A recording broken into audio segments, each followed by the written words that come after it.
नमस्कार मित्रांनो, ठरलं तर मग या मालिकेच्या आजच्या भागात आता सायली मधुभाऊंना म्हणते, मधुभाऊ मी तुमच्याकडे खूप आशेने आले हो खरं तर तन्वी आणि माझ्यामध्ये हे जे काही साम्य आहे ते निव्वळ योगायोग नाही हे आपण आता स्वीकारायला हवं. मधुभाऊ मला सांगा ना, मला जे भास होतायत, मला जी मुलगी दिसते ते मीच आहे ना, मीच खरी तन्वी आहे ना? बोला ना मधुभाऊ नेहमीसारखा इशारा करा ना, मला काहीतरी सांगा ना मधुभाऊ प्लीज सांगा. का मधुभाऊ, माझ्या अस्तित्वाची लढाई आहे. जर रविराज काका आणि प्रतिमा आत्या माझे आईवडील असतील तर मला ते कळायलाच हवं. माझ्या लहानपणाबद्दल फक्त तुम्हाला माहीत आहे, मी कशी दिसायची, माझा आवाज, या सगळ्याबद्दल, या सगळ्या गोष्टी फक्त तुम्हाला माहीत आहे. त्यामुळे मधुभाऊ तुम्हीच आहात की जे माझ्या प्रश्नाचे उत्तर देऊ शकतात, जे मला माझं अस्तित्व दाखवून देऊ शकतात, मला माझ्या ख्या आई वडिलांपर्यंत पोहोचू शकतात. बोला मधुभाऊ काहीच इशारा करत नसतात. सायली म्हणते, बोला मधुभाऊ, मी तुमच्या समोर हात जोडते, मला सांगा मीच तन्वी आहे ना, सांगा ना मीच तन्वी आहे ना. असं म्हणत सायली मधुभाऊंना सतत एकच प्रश्न विचारण्याचा आणि यांच्याकडून उत्तर जाणून घेण्याचा प्रयत्न करत असते. तर दुसरीकडे पाहायला मिळतं, अर्जुनची मीटिंग चालू असते, परंतु मीटिंगमध्ये अर्जुनचा पुन्हा एकदा अलार्म होतो. अर्जुन पाहतो तर ज्यूससाठी अलार्म झालेला असतो. अर्जुन म्हणतो जस्ट 1 मिनिट असं म्हणत अर्जुन बाजूला जातो आणि पुन्हा एकदा कुसुमताईंना फोन करतो. कुसुमताई पाहतात तर अर्जुनचा फोन आलेला असतो. कुसुमताई फोन उचलतात आणि म्हणतात, बोला आता काय आहे.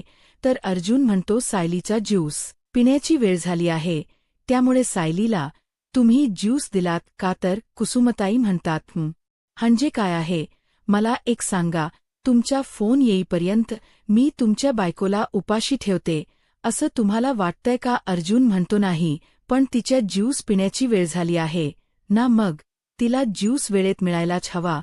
तुम्ही दिला नाहीये का, मी आणून ठेवलाय, तुम्ही द्या ना. कुसुमताई म्हणतात, हो मी देणार. तर अर्जुन म्हणतो, नाही राहून देत, मी सायलीला फोन करतो. तर कुसुमताई म्हणतात, नाही, त्याची काहीही गरज नाही, सायली आता मधुभाऊंपाशी बसली आहे, मी तिला ज्यूस देणार. तर अर्जुन म्हणतो, आठवणीने द्याल ना. तर कुसुमताई फोन कट करतात. अर्जुन म्हणतो, ही तर नेहमी माझा फोन कट करतच असते. अर्जुन पुन्हा एकदा क्लाईट मीटिंगला येतो आणि म्हणतो, सॉरी हा, चला आपण कुठपर्यंत आलो होतो. तर आता ते सर अर्जुनला रिक्वेस्ट करत म्हणतात, सर आपली मीटिंग संपेपर्यंत तुम्ही तुमचा मोबाईल स्विच ऑफ करू शकता का. तर अर्जुन म्हणतो, नाही सॉरी, कारण कसं आहे ना, माझी बायको प्रेग्नेंट आहे आणि या दिवसात मला तिची काळजी घेणं गरजेचं आहे, त्यामुळे मी माझा मोबाईल बंद करू शकत नाही हो, पण सायलेंटवर करू शकतोस म्हणत अर्जुन फोन सायलेंटवर करतो. पण पुन्हा एकदा मोबाईल पाहतो की आता कोणता अलार्म होणार आहे, सायरीनच्या गोळ्यांची वेळ झाली आहे का, आणि म्हणतो सॉरी चला कंटिन्यू करूयात. तर दुसरीकडे सुभेद्रांच्या घरी आपल्याला पाहायला मिळतं अश्विनची अवस्था पाहून कल्पनाताईंना खूप वाईट वाटतं. अश्विनला हाताला खूप जखम झालेली असते. कल्पनाताई आता अश्विनच्या जखमेवर मलम लावत आता त्याला बेंडेज करून देत असतात आणि म्हणू लागतात, अश्विन बाळा हे काय करून घेतलेस, तू स्वतःला त्रास करून का घेतोयस. कल्पनाताईंना खूप रडायला येत असत. कल्पनाताई रडतच अश्विनला म्हणतात, अश्विन बाळा, अरे असं काहीतरी करण्या अगोदर माझा एकदा विचार करायचा होता ना. अश्विन म्हणतो, सॉरी मम्मा, खरंच मला माफ कर, पण खरं सांगू का, कधी माझा तोल जातो, मला स्वतःला सावरणं कठीण जातं, पण प्लीज मम्मा तू रडू नकोस ना.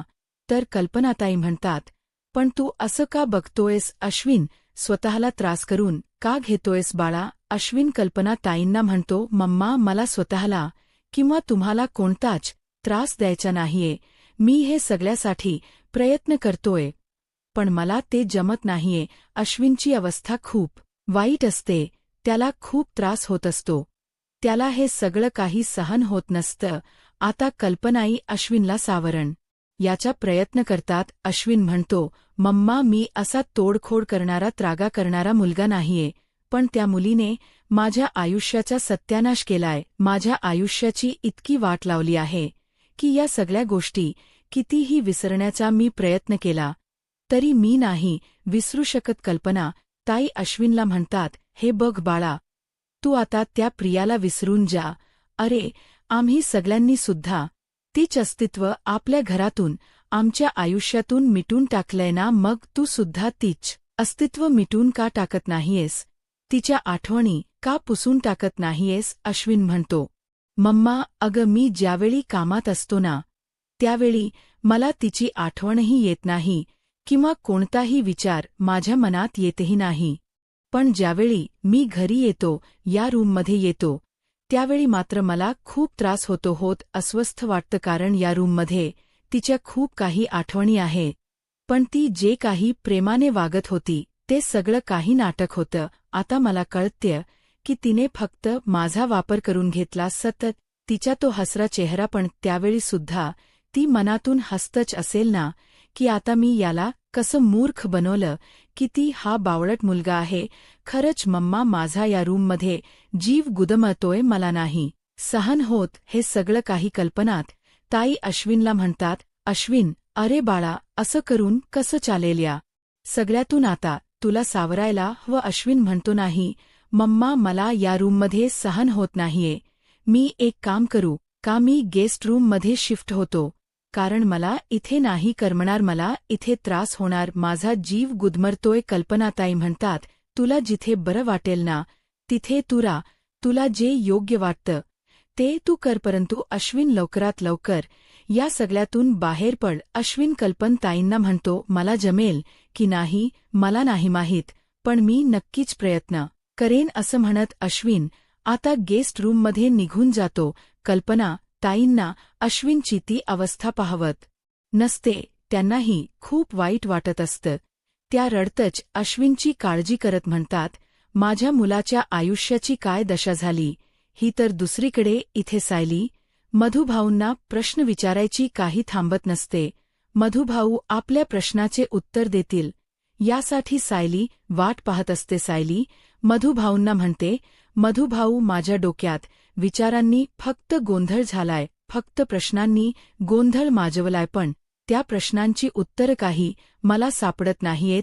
मधुभाऊ द्या ना माझ्या प्रश्नाचे उत्तर द्या, तुम्ही पापण्यांची उघडप करा, तुम्ही इशारा द्या, तुमचा हा इशारा माझ यापर्यंत पोहोचायला हवाय. मधुभाऊ मी प्लीज हात जोडते, पण इशारा करा, मला सांगा माझं अस्तित्व काय आहे, मी कोण आहे सांगा ना. मधुभाऊ प्लीज बोला ना. सायली खूप रडत असते, पण या सगळ्यातून सायली पुन्हा एकदा स्वतःला सावरते आणि म्हणते, ठीक आहे मधुभाऊ, मी तुम्ही बरं होण्याची वाट बघेल, कदाचित हे होणारे भास या सगळ्या गोष्टी सहन करणं हेच माझ्या नशिबात असेल. असं म्हणत सायली उठून उभी राहते. पुन्हा एकदा सायली मधुभाऊंच्या इशाऱ्याची वाट पाहत असते. आता सायली थोडी नाराज होते, तिच्या प्रश्नाचे उत्तर मिळत नाही आणि म्हणूनच सायली तिथून निघून जात असते. परंतु त्याचवेळी मधुभाऊ त्यांच्या हातांची पायांची हालचाल करत असतात. परंतु आता हा इशारा सायलीपर्यंत पोहोचावा यासाठी मधुभाऊ त्यांच्या बाजूला असणारा तांब्या तो स्पर्शानेच खाली ढकलतात. आता तांब्याचा आवाज येताच सायली मागे वळून पाहते, तर सायलीच्या लक्षात येतं की हा मधुभाऊंनी केलेला इशारा आहे. तर सायली मधुभाऊंना म्हणते, मधुभाऊ तुम्ही मला थांबायला सांगताय ना. मधुभाऊ तुमच्याकडे माझ्या प्रश्नाचे उत्तर आहे ना, मीच खरी तन्वी आहे ना, सांगा ना. मधुभाऊ माझ्या आणि तन्वीच्या आवडीनिवडी एकसारख्या असणं, हा दोघींच्या सवयीसारख्या असणं, हा सगळा काही योगायोग नाही आहे ना. मधुभाऊ मला सांगा ना, रविराज काका आणि प्रतिमा आत्या यांची लाडकी मुलगी पूर्णाजी यांची लाडकी नाथ तन्वी, ही तन्वी मीच आहे का, बोला ना. मधुभाऊ माझ्या या प्रश्नाचं उत्तर द्या ना. आता सायली आशेनेच पुन्हा एकदा मधुभाऊंकडे उत्तराची वाट पाहत असते आणि त्यावेळी सायलीच्या प्रश्नाचं उत्तर मिळालेलं असतं. मधुभाऊ डोळ्यांची उघडझाप करतात आणि 2 वेळा डोळ्यांची उघडझाप करत सायलीला इशारा देत, तूच खरी तन्वी आहे हे दाखवून देतात. आणि आता हा मधुभाऊंचा इशारा पाहून सायली खूप खुश होते. तिचा आनंद काही गगनात मावत नसतो. सायली म्हणते, म्हणजे मधुभाऊ रविराज काका आणि प्रतिमाहत्या यांची कित्येक वर्षापूर्वी हरवलेली मुलगी, ती मीच आहे. मीच खरी तन्वी आहे. पूर्णाजींची लाडकी नात मीच आहे. का आता मात्र सायली इतकी खुश असते की तिच्या डोळ्यात फक्त आनंद अश्रू असतात आणि ती मधुबाऊंकडे पाहत असते. तर त्याचवेळी कुसुमताई आवाज देत म्हणतात, अगं बाई काय, तुझा तो नवरा सते मला फोन करतोय आता. तर त्याने फोन करून ज्यूस द्यायला सांगितलाय. हे बघ, ज्यूस पिऊन घे, नाहीतर पुन्हा एकदा मला फोन यायचा असं म्हणत कुसुमताई सायलीला ज्यूस देण्यासाठी येतात. पण पाहतात तर सायली मात्र कुठल्यातरी विचारात हरवून गेलेली असते. कुसुमताई म्हणतात, काय झालंय? तुला बरं वाटत नाहीये का? मी डॉक्टरांना बोलू का? की मी अर्जुनला बोलू सांग ना सायली. तर सायली उठून उभी राहते आणि म्हणू लागते, मला यांच्याशी बोलावं लागेल. कुसुमताई म्हणतात, कोणाशी? तुला अर्जुनशी बोलायचं आहे का? काय झालंय सायली? अगं बोल ना. सायली म्हणते, मला आताच्या आता निघायला हवं. मला थांबून नाही चालणार. मला बोलायला हवं. मी इथे थांबून वेळ घालू शकत नाही. असं म्हणून सायली एकटीच बडबडत असते. कुसुमताई सतत सायलीला विचारण्याचा प्रयत्न करत असतात की सायली नक्की काय झालंय, पण सायली काहीच बोलत नाही. आणि आता ती तिथून बाहेर पडते तर सायलीच्या मागोमाग कुसुमताई बाहेर येत सतत तिला थांबवण्याचा प्रयत्न करतात. म्हणतात, सायली अग थांब ना. अगं काय झालंय ते तरी बोल. अगं सायली, अगं हळू तरी चाल. तू प्रेग्नेंट आहेस हे तू विसरलीस का? सायली काय झालंय? तुला कोणाला भेटायचंय? काय बोलायचंय? सायली मात्र काहीच बोलत नाही. आता ती तिची बॅग घेऊन निघत असते तर कुसुमताई सायलीला थांबवत म्हणतात, थांब सायली, काय चाललंय तुझं? अगं बॅग घेऊन कुठे निघालीयस तू? सायली म्हणते, कुसुमताई प्लीज मला थांबवू नकोस. कुसुमताई म्हणतात, सायली अग तुला या अवस्थेत कुठे जायचंय? कुसुमताईंना सायलीची काळजी वाटत असते. पण सायली कुसुमताईंना म्हणते, कुसुमताई प्लीज मला थांबू नकोस. तुला माझी शपथ आहे. आता मात्र कुसुमताई काहीच बोलू शकत नाहीत आणि सायली तिथून निघून जाते. कुसुमताई पुन्हा आवाज देत तिला थांबवण्याचा प्रयत्न करतात, परंतु सायली काही थांबत नाहीत. कुसुमताई म्हणतात, काय करू? हे कुठे गेली असेल? काय झालं असेल? नक्की मी अर्जुन सरांना फोन करू का? असं म्हणत कुसुमताई आता अर्जुनला फोन करायला घेतात. पण अर्जुनचा फोन मात्र सायलेंटवर असतो. कुसुमताई म्हणतात, प्लीज अर्जुन सर फोन उचला. आता अर्जुन फोन उचलण्याची कुसुमताई वाट पाहत असतात तर दुसरीकडे पाहायला मिळतं सायली आता घराबाहेर पडलेली असते. ती आश्रमातून निघालेली असते, परंतु तो जात असताना प्रत्येक पावलाला तिला त्या आठवणी आठवत असतात. ज्यावेळी सायली सुभेदानाच्या घरी तन्वी म्हणून वावरत असते त्यावेळी पूर्णाजी तिला मायेने जवळ घेतात आणि म्हणतात, तू आहेस ना माझ्यासोबत? तर त्यानंतर सायलीने पूर्णाजींचा चष्मा एका ठिकाणी लपवलेला असतो. पूर्णाजी म्हणतात, कुठे लपवलास तू माझा चष्मा? तर सायलीने एका झाडाखाली तो चष्मा लपवलेला असतो. त्यावेळी नाजी सायलीला म्हणतात, अगदी लहानपणी ज्या ठिकाणी तू माझा चष्मा लपवायचीस ना, तिथेच आता सुद्धा लपून ठेवलायस. आता सायलीला तो क्षण आठवतो ज्यावेळी प्रतिमा हत्या स्वतःच्या हातांनी सायलीच्या डोक्यावर तेल लावून देत असतात, मॉलिश करत असतात. त्यावेळी सायली प्रतिमा आत्यांना प्रश्न करत म्हणते, प्रतिमा आत्या, तुम्ही या अगोदर मला कधी असं डोक्याला तेल लावून दिलं होतं का? तर प्रतिमा आत्या म्हणतात, नाही, पण आता मला असं वाटते की हे अगोदर सुद्धा कधीतरी घडलं आहे. तर सायलीला अस्मिताच बोलणं आठवतं. अस्मिता म्हणते, हा काय योग आहे.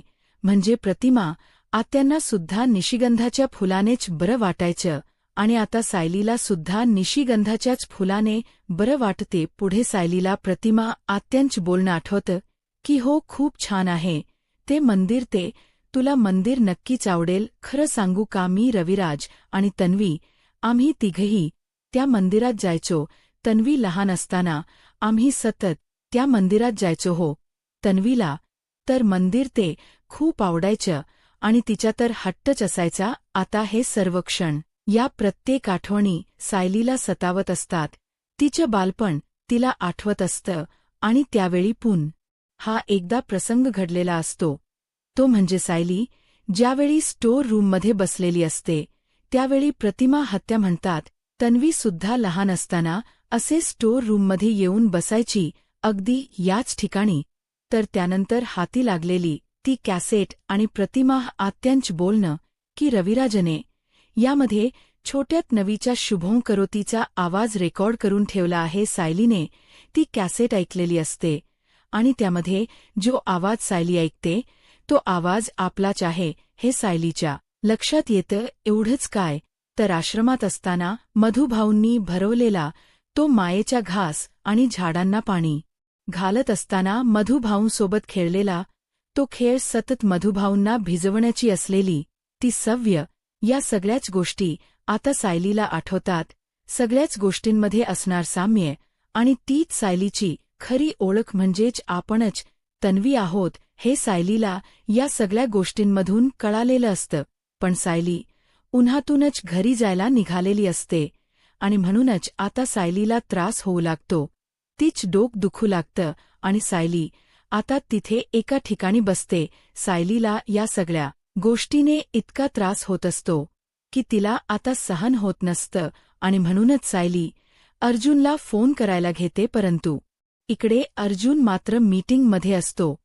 तो काही फोन उचलत नाही. सायली पुन्हा एकदा अर्जुनला फोन करते, परंतु अर्जुन काही फोन उचलत नाही. परंतु बाहेर उन्हाचा कडाका इतका वाढलेला असतो की सायलीला खूप घाम येत असतो. तिला त्रास होत असतो. तिला चलणंही अशक्य होतं. परंतु तरीसुद्धा आता सायली घरी जाण्यासाठी निघालेली असते. अर्जुन फोन उचलत नसतो आणि म्हणून सायली पुन्हा एकदा चालायला सुरुवात करते. तर दुसरीकडे पाहायला मिळतं अस्मिता आता इंटरव्ह्यू साठी आलेली असते. आता अस्मिताच रिझ्यूम ते सर पाहतात आणि म्हणू लागतात, खरं तर तुम्ही आमच्या प्रॉब्लेमवर परफेक्ट सोल्युशन दिल. तुम्ही एक खरंच उत्तम कॅन्डिडेट आहात. तर आता अस्मिता म्हणू लागते, मग सर हा जॉब आम्हाला मिळाला असं मी समजू का? तर ते सर अस्मिताला म्हणतात, खरं तर तुम्ही या पदासाठी पात्र आहात. तुम्ही योग्य आहात. पण आम्ही तुम्हाला हा जॉब देऊ शकत नाही. हे ऐकून अस्मिताला धक्काच बसतो. अस्मिता म्हणते, का? तर ते सर अस्मिताला म्हणतात, आमच्या ऑफिसमध्ये आमच्या कंपनीमध्ये कामाचा खूप जास्त लोड असतो आणि त्यातही तुमच्यावर तुमच्या बाळाची जबाबदारी आहे. या सगळ्यामध्ये तुम्ही तुमच्या बाळाला सोडून इतका वेळ कंपनीसाठी आणि कंपनीच्या कामासाठी देऊ शकत नाही असं आम्हाला वाटते. तर आता अस्मिता म्हणते, पण सर मी अगदी मनापासून या सगळ्या गोष्टी करेन. माझं काम अगदी नीट करेन. तुम्हाला तक्रारीची संधीही मिळणार नाही. मी या सगळ्या गोष्टी हँडल करेन. तर ते सर अस्मिताला म्हणतात, तुम्ही आजच्या एकही दिवस तुमच्या बाळाला हँडल करू शकला नाहीत. तुम्ही एक दिवस तुमच्या बाळाला घरी ठेवू शकला नाहीत, मॅनेज करू शकला नाहीत. मग मला सांगा हे कसं शक्य होईल? कारण तुम्ही अचानक जर एके दिवशी म्हणालात की मला बाळाची काळजी घ्यायची आहे, त्याच्यासोबत एक दिवस थांबायचंय, तर मग कसं होणार ना? आमची सगळी काम अडकून राहतील. तर अस्मिता म्हणते, नाही सर असं नाही होणार. मी माझ्या घरच्यांना सांगेन ना, ते माझ्या बाळाला सांभाळतील. तर ते सर प्रश्न करत अस्मिताला म्हणतात, मग आजच्या एक दिवस तुमच्या घरच्याने तुमच्या बाळाला का नाही सांभाळलं? त्यामुळे खरंच सॉरी, आम्ही तुम्हाला हा जॉब नाही देऊ शकत. तर अस्मिता पुन्हा एकदा रिक्वेस्ट करत म्हणते, सर मी खरंच रिक्वेस्ट करते, पण अगदी मनापासून मी हा जॉब करेन आणि माझ्या बाळात सुद्धा अगदी नीट मॅनेज करेल. तर ते सर अस्मिताला म्हणतात, खरंच सॉरी, पण आम्ही तुम्हाला हा जॉब नाही देऊ शकत. तुम्ही येऊ शकता. आता अस्मिता ठक्यू सर असं बोलत तिथून निघून जाते. आता अस्मिताला खूप वाईट वाटतं. तर दुसरीकडे पाहायला मिळतं सायली ही घरी जाण्यासाठी निघालेली असते. ती एकटीच रस्त्याने या सगळ्या गोष्टींचा विचार करत चाललेली असते. सायलीला खूप दमायला होतं आणि शेवटी सायली रिक्षा थांबवते आणि रिक्षानेच घरी जायला निघते. तर दुसरीकडे पाहायला मिळतं अर्जुनची आता त्याच्या क्लायंटसोबतची मीटिंगही पूर्ण झालेली असते. आता मीटिंग संपताच अर्जुन आपला मोबाईल पाहतो तर त्यावर कुसुमताई आणि सायली यांचे भरपूर फोन येऊन गेलेले असतात. अर्जुनला धक्काच बसतो. अर्जुन म्हणतो सायली आणि कुसुमताई यांचे इतके फोन आणि म्हणूनच अर्जुन घाबरतो आणि लगेच सायलीला फोन करतो.